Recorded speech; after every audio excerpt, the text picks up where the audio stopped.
Tu veux présenter la vidéo? Allez, c'est parti. C'est là-bas, hein. C'est là-bas qu'il faut regarder.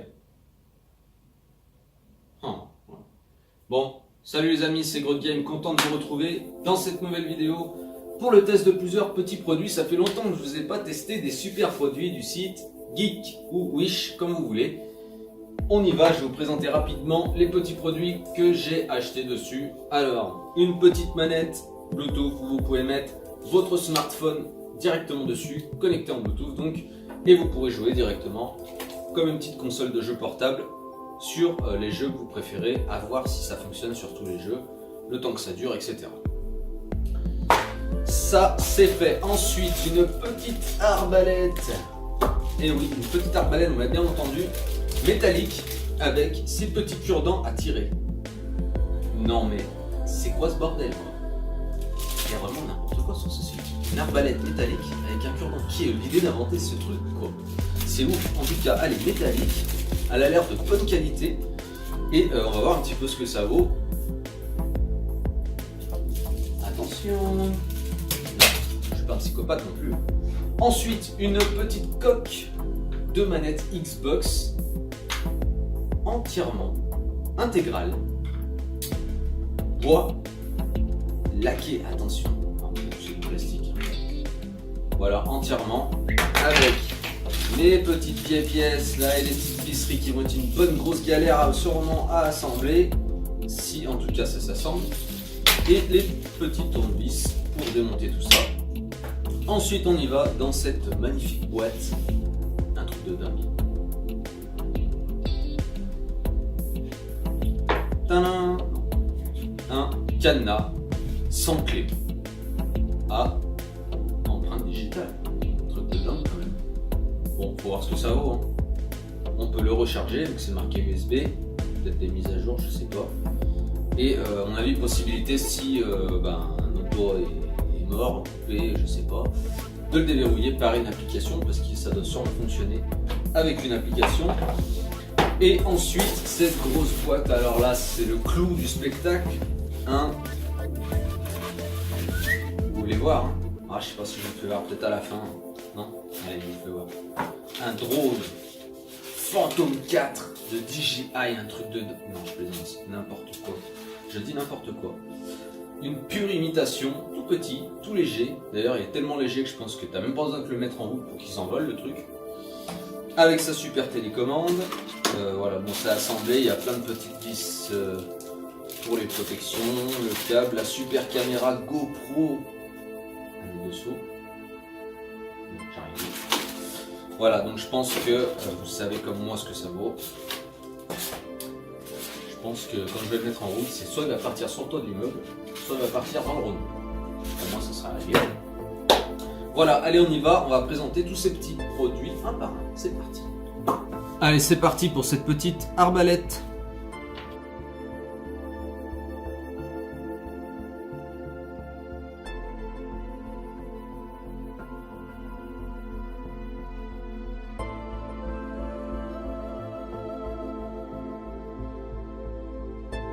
Bon, voilà le montage, comme vous avez pu voir, c'est pas trop compliqué. Je pense avoir fait la bonne chose. Hein. Même le viseur et tout, classe. Hein. Franchement, c'est plutôt bien fait comme système. En plus, c'est métallique. Il y a juste à tendre le câble ici. Tac. Ça vient se coincer sur la partie là. Et quand on appuie, ça déloge le câble et ça part. On va quand même tester ça rapidement. Le plus long, c'est d'ouvrir le sachet. Ah ouais, je dis c'est des cure-dents, mais c'est quand même taillé d'un côté et bien droit de l'autre avec une petite encoche là. Classe. Alors, on va essayer de pas faire n'importe quoi parce que ça peut être dangereux quand même. Je pense qu'il faut charger le petit cure-dent par ici. Et quand on appuie ici... Ah ouais! Alors là, c'est parti à peu près à une distance de... Allez, 4 mètres environ. c'est parti un peu en vrille arrivé au bout, mais je pense que si vous tirez dans quelque chose de proche, il y a moyen que ça se plante. On va faire un petit essai avec ça. Par exemple, on va le mettre là, je vais tirer dedans. Allez, charger un autre cure-dent. Enfin, cure-dent, je dis. C'est balèze comme système quand même. Là, allez, on se prépare, on y va, c'est parti. Ah, vous voyez? Ça fait un petit bruit. Et c'est rentré d'à peu près ça. Mais je pense qu'à bout portant, il y a moyen que ça fasse très mal. Donc si vous avez des enfants, eh ben ne laissez pas traîner ce genre de choses à portée de main. Voilà pour cette petite arbalète. Franchement, pas trop mal fait. Je sais pas à quoi elle va me servir. Pas, à mon avis, elle va finir au placard. Mais voilà. Allez, on range tout ça et on va passer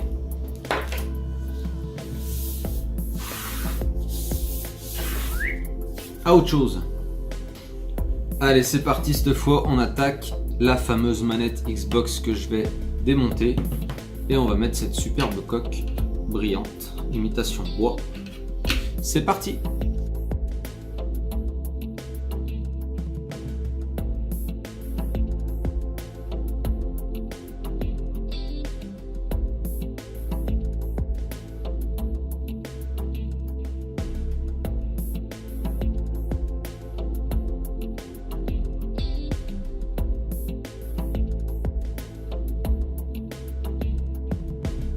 Bon voilà les amis ce que ça donne après 10 heures de travail. Non je blague, j'ai dû mettre 30 minutes environ. Allez 45 minutes parce que je suis pas très doué. En plus les pièces au niveau de cette pièce là pour les gâchettes ça n'allait pas. J'ai dû repercer les petits trous ici. Voilà, les petits trous qu'on voit devant. J'ai dû les repercer sur l'autre partie. J'avais une toute petite mèche, heureusement je suis pas trop mal équipé. Sinon voilà en intégrale ce que ça donne. Hein. Ça a de la gueule quand même. C'est pas mal. C'est pas mal. Si je peux vous dire de l'acheter, oui, vous pouvez y aller. Si vous avez de la patience et au pire un petit peu de matériel quand même, au moins pour repercer les trous ici, pour le prix, ça vaut le coup. Hein. Même si on s'embête un petit peu, c'est quand même pas mal. Alors moi j'ai pas changé les boutons, j'aurais pu les changer, hein. J'aurais pu mettre ceux-là. Mais je préfère avoir un petit peu de couleur, c'est quand même plus joli. Finalement, les gâchettes hautes noires, vu que j'ai dû les laisser, bah finalement c'est pas plus mal, avec les joysticks et les boutons du milieu. Ça a son plus bel effet, moi je trouve. Ça j'y ai changé. Et ça j'aurais pu le changer, j'y ai laissé aussi. Voilà. Voilà les amis. Au suivant. Allez, c'est parti. Petit cadenas cette fois. Petit manuel d'utilisation en anglais, mais on a des photos assez claires pour comprendre ce qu'il faut faire. Voilà, vous avez le QR code ici pour l'application, mais elle s'appelle Oclock. Elle est disponible sur Android et iOS. Tac, on va sortir le petit cadenas. Voilà à quoi il ressemble. Hein, plutôt pas mal hein, quand même.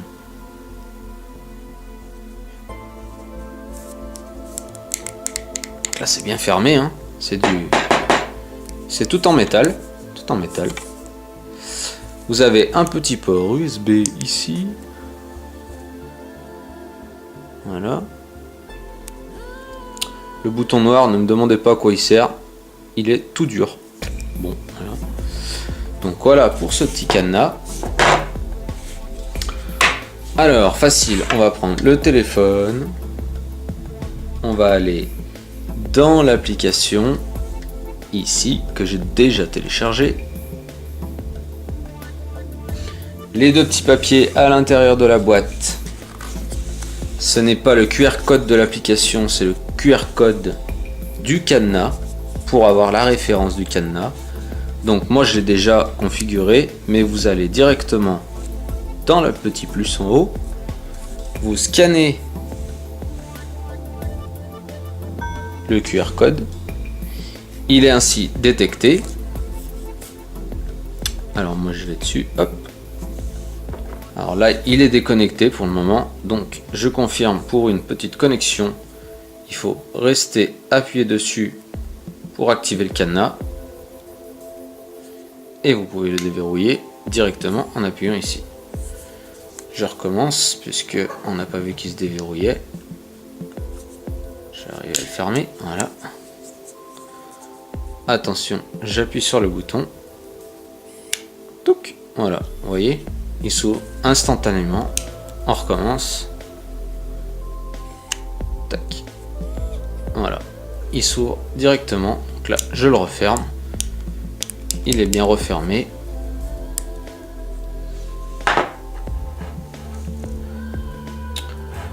Je recommence, j'appuie sur déverrouiller. Tac. Et il se déverrouille, pas de problème. Pour ça, l'application, ça marche. Hop. Ensuite, pour l'empreinte digitale, c'est facile. Il suffit d'appuyer ici. De prendre le cadenas comme il le demande. Et de mettre le doigt dessus. Donc là, il faut relâcher, recommencer. Relâcher, recommencer. Relâcher, recommencer.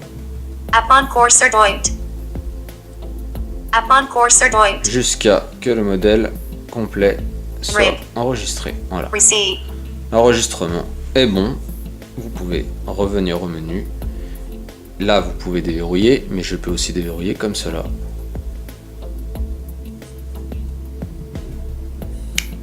Voilà. Alors, évidemment, ça marche peut-être pas à tous les coups. Selon vos doigts s'ils sont propres. Selon aussi peut-être la... C'est peut-être pas 100% opérationnel. Mais voilà, ça marche en tout cas. Et je ne passe pas par l'application. On va fermer l'application pour voir quand même. Hop. Fermons le cadenas. Et voyons si ça fonctionne. Ça fonctionne. Vous voyez. Je recommence pour vous faire voir. Hop, ça fonctionne. Et l'application est bien fermée sur mon téléphone. Voilà pour ce petit cadenas. J'espère qu'il vous plaît.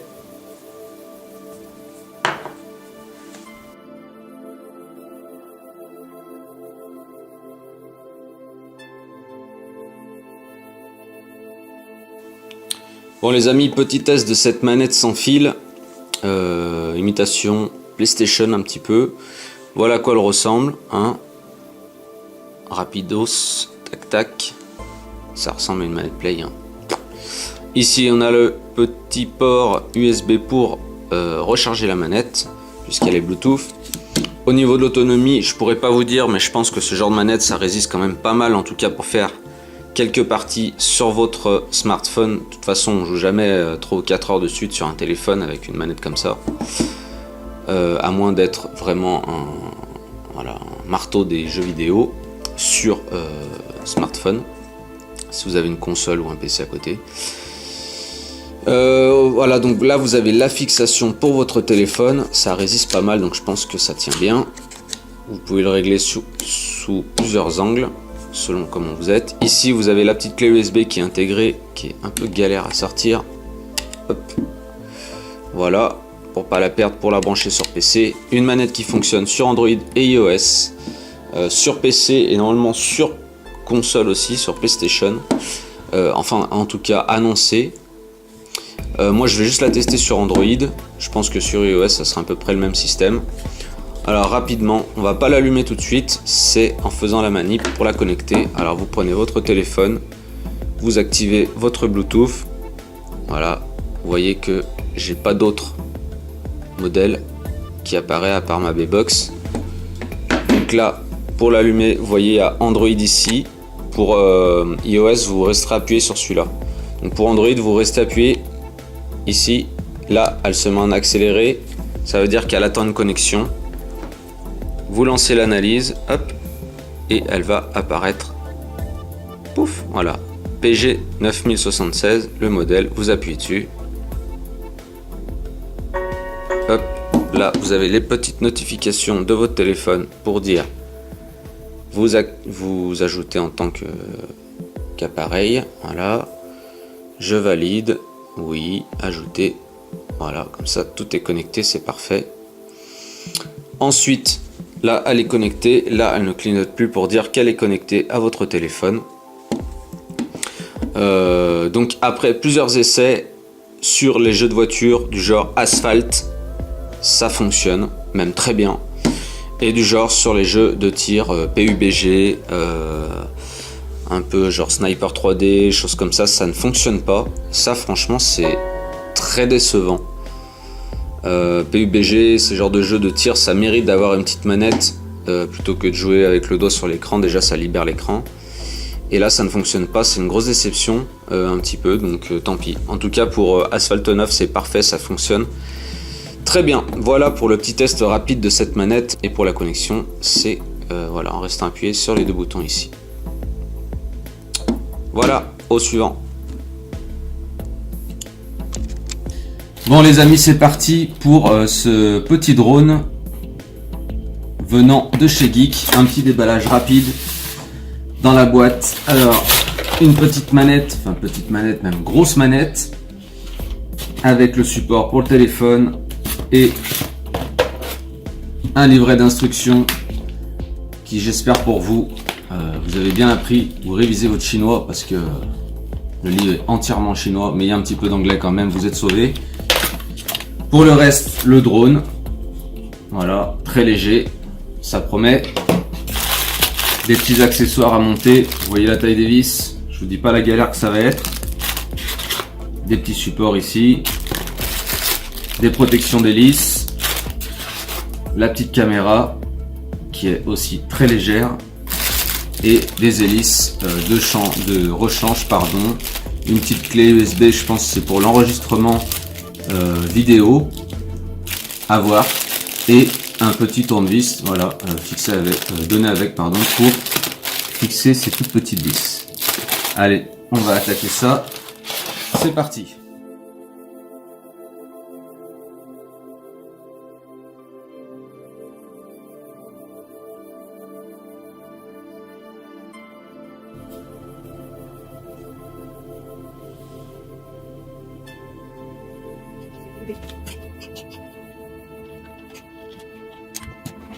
Bon, voilà les amis, le montage du drone est terminé.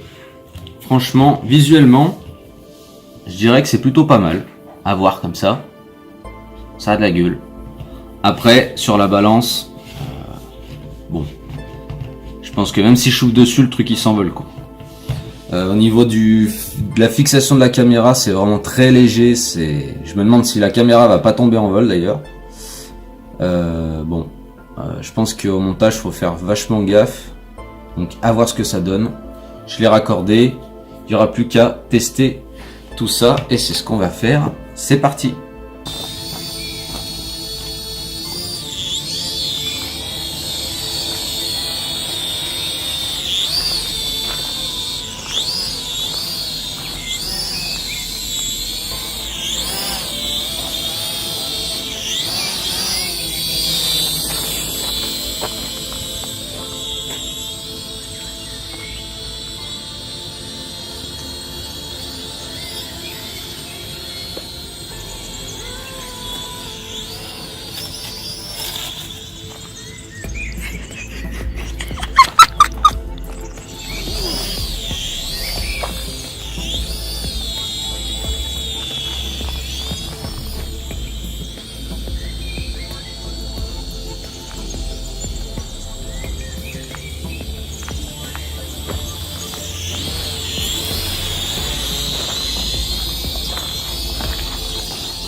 Très concluant. Flop.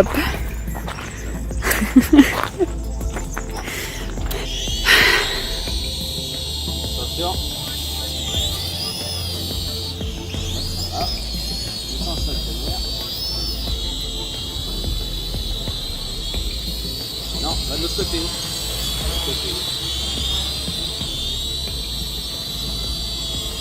Looping.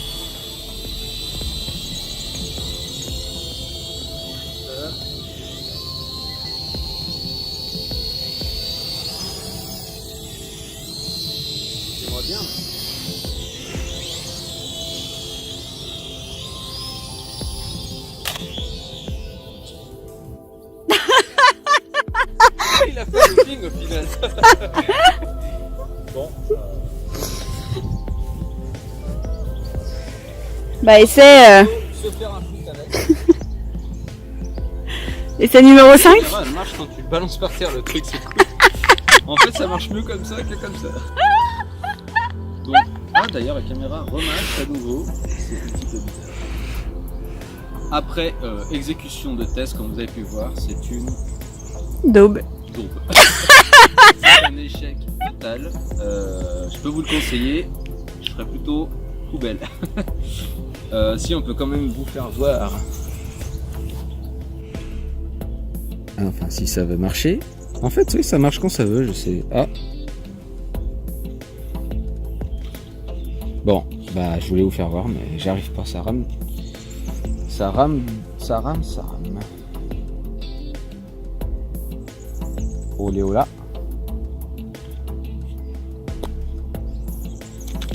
Voilà, bon. Alors, attendez, restez par là, je pense qu'il y a un drone volant, faites voir. Voilà ma conclusion.